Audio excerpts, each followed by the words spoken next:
Souriez, vous êtes en Tunisie de Habib Selmi est le roman qui fait ce numéro de votre émission Parole au test. Mesdames et messieurs, bonjour et bienvenue. Avant de découvrir le contenu de notre roman, laissez-moi vous dire un mot sur l'auteur. En effet, né à Kairouan en 1951, Habib Selmi est agrégé d'arabe et travaille à Paris depuis 1983. Il a publié 7 romans et 2 recueils de nouvelles qui l'ont placé parmi les meilleurs écrivains tunisiens de langue arabe.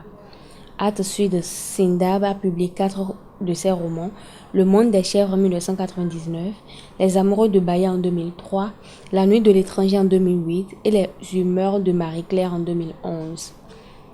Souriez, vous êtes en Tunisie. Dans ce roman prémonitoire publié avant la révolution de décembre 2010 et nommé pour l'International Prize for Arabic Fiction, Habib Selmi dénonce la duplicité et l'hypocrisie générée en Tunisie tant par le despotisme faussement moderniste de Ben Ali que par l'omniprésence de la religion dans la vie quotidienne. Après 5 ans d'absence, Taoufik revient à Tunis pour y passer ses vacances chez son frère cadet.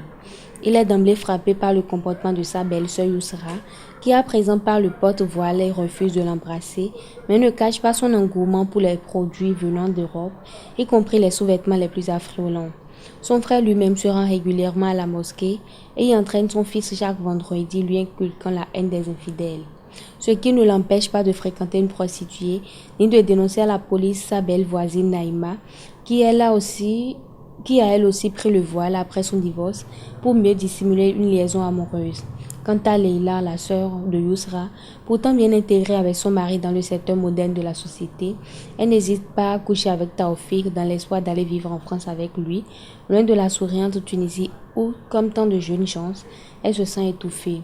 Découvrons le contenu de notre roman avec quelques extraits que je vous invite à suivre. Je suis sur le territoire en face de l'immeuble où travaille Leila. Je surveille l'entrée. Je n'ai pas longtemps à attendre. Elle sort au bout de quelques minutes. Contrairement à l'idée que je m'étais faite, son visage n'exprime aucune joie quand elle me voit.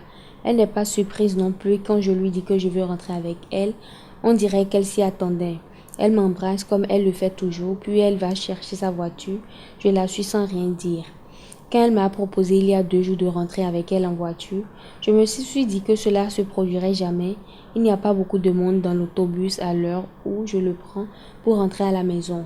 Et puis, en principe, je préfère être seule pour faire le trajet. Mais cette fois-ci, je n'ai pas eu le choix. Il y avait une foule immense à la station. Il faut dire que je m'étais retardée plus qu'il aurait fallu, et certainement, il y aurait encore plus de monde après la sortie des bureaux et des écoles, et il me faudrait attendre longtemps avant qu'il n'y en ait moins. Dans la voiture, je l'observe tandis qu'elle conduit. Je vois très bien qu'elle n'est pas à son aise, c'est sûr. Sa nervosité vient de ce que nous nous trouvons tous deux dans un lieu fermé.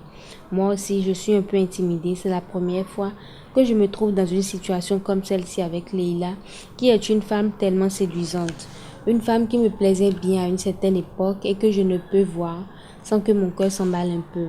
Elle porte une robe sans manches courtes qui découvre en partie ses cuisses. Les 2 vitres avant sont ouvertes, mais son parfum embaume le lieu. La voiture est petite. Les sièges sont très rapprochés, si bien que parfois son bras ne vient frôler le mien quand elle change de vitesse. Elle plaisante, fait des remarques sur tout ce que nous voyons le long du trajet, les voitures, les passants, les policiers. Parfois, elle part d'un grand rire, alors moi aussi je ris. Ensuite, elle me pose des questions sur la vie en France. Moi, je lui demande comment se passe son travail, ses journées au bureau. Tous les deux éprouvons une gêne de fait que nous soyons si proches l'un de l'autre. Nous faisons notre possible pour ne pas rester silencieux. Nous voulons dominer cette émotion qui nous étreint, l'atténuer un peu. Mais tous ces efforts ne suffisent pas. Nous ne savons plus que dire, le silence que nous redoutions s'installe. Je me dis que j'ai eu tort de venir le chercher à son lieu de travail pour qu'elle me ramène en voiture en l'absence de son mari. Elle, d'un geste sec, glisse une cassette dans le magnétophone. La voix de Salila s'élève. Cela me surprend qu'une femme comme Leila écoute ce genre de chansons, elles sont anciennes. Dès la première chanson, je me sens plus serein. Elle est triste, suscite la mélancolie, mais me plaît beaucoup. Je me tourne légèrement, j'observe Leila du coin de l'œil. Elle frappe de petits coups sur le volant pour marquer la cadence. Elle a de jolies mains, petites et délicates. Je ne prêtais guère attention aux mains et aux pieds chez une femme, mais par la suite, j'ai compris toute leur importance et je considère qu'ils sont le signe chez elle de son raffinement. Les doigts de Leila sont fins, ils ne sont pas épais, boursouflés, comme ceux de femmes qui consacrent leur temps aux travaux ménagers. Ce sont les doigts d'une femme qui tient à conserver de jolies mains à ce qu'il semble, qui en prend soin. Je suis sûre qu'elle les masse régulièrement avec des crèmes qu'ils viennent d'Italie, comme les lotions colorantes pour ses cheveux. Son mari les achète pour elle à un ami employé sur le bateau qui assure la liaison entre Tunisie et Gênes. Les ongles de ses mains sont recouverts d'un vernis de la même couleur que celui de ses orteils. On dirait que Leila commence elle aussi à oublier sa confusion. Ses gestes sont plus naturels, sa façon de parler également. Peu à peu, elle est redevenue telle que je l'avais connue depuis toujours, si bien que je me sens plus détendue. Elle chante avec Salia mal et sa voix n'est plus agréable du tout, mais elle me semble pas s'en soucier.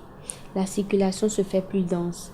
Cela ne me dérange pas, au contraire, je voudrais que ce soit pire encore, que la voiture avance très lentement jusqu'au quartier des Verges pour pouvoir rester le plus longtemps possible avec Leila. Parfois, les encombrements sont tels que les voitures doivent s'arrêter.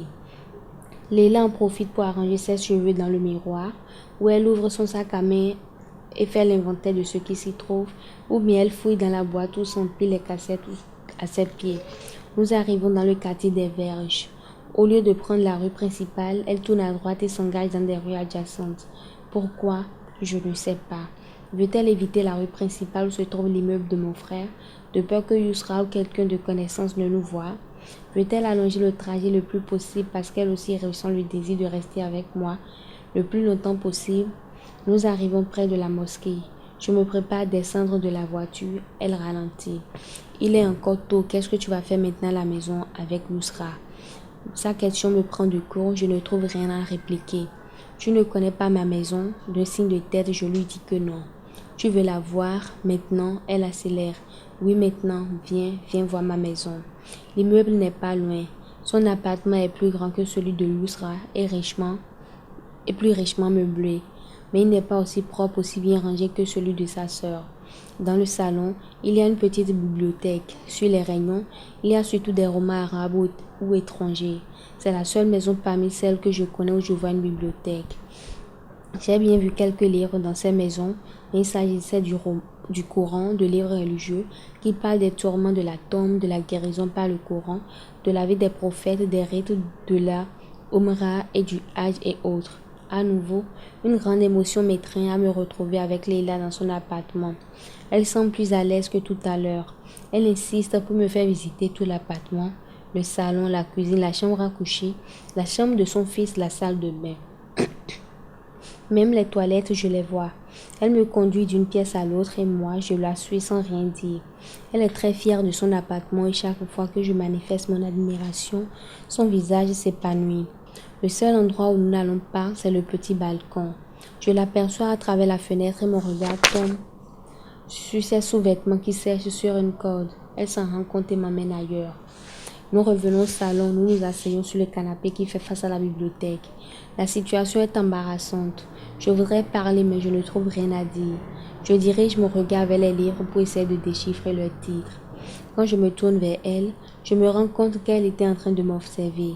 Elle sourit et baisse la tête. Puis elle me regarde, lève les bras, se passe les mains dans les cheveux et je peux voir ses aisselles épilées. Quand elle m'a proposé de venir voir sa maison, je sentais bien qu'elle avait une idée en tête.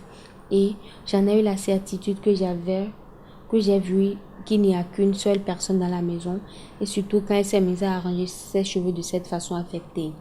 Je suis même sûre que si elle m'a proposé de rentrer en voiture avec elle en précisant bien que son mari serait absent pour quelques jours, ce n'était pas fortuit, cela faisait partie d'un plan pour m'attirer. Je lui demande des nouvelles de son fils. Elle répond qu'il est à l'école et aussitôt, elle précise en croisant les jambes qu'il ne va pas tarder à rentrer. Je comprends qu'elle me veut tout de suite. Mon intuition ne m'a pas trompée. Dès que je m'approche, elle avance la tête, m'offre ses belles lèvres. Je l'embrasse avec fougue. Quelques instants après, elle est sous moi toute nue. Nos corps nus en sueur sont enlacés un long moment. Nous restons sans rien dire, sans faire un mouvement, comme si le désir qui tout à l'heure nous transportait nous avait ôté toute force, nous avait laissé comme sans vie. Je relève la tête car je n'aime pas l'odeur des aisselles. Tu n'as pas peur que quelqu'un vienne maintenant? Elle me donne de petits baisers l'un après l'autre très vite. Elle murmure, sois tranquille, personne ne viendra. Nous nous rhabillons, elle s'assied à côté de moi. Je vois très bien qu'elle est heureuse, qu'elle n'a aucun remords de s'être donnée à moi avec autant de facilité. Tu m'épouserais si je divorce? De stupeur, je ne peux articuler un mot, je la regarde sans comprendre.